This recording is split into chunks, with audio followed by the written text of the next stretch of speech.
إن الله عالم غيب السماوات والأرض إنه عليم بذات الصدور.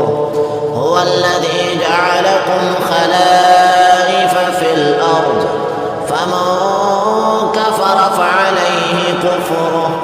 ولا يزيد الكافرين كفرهم عند ربهم إلا مقتا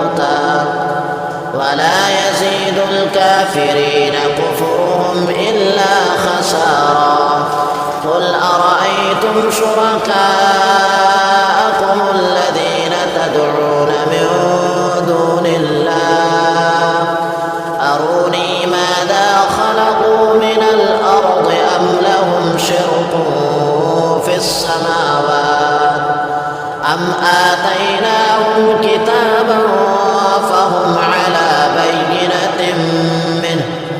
بل إن يعد الظالمين بعضهم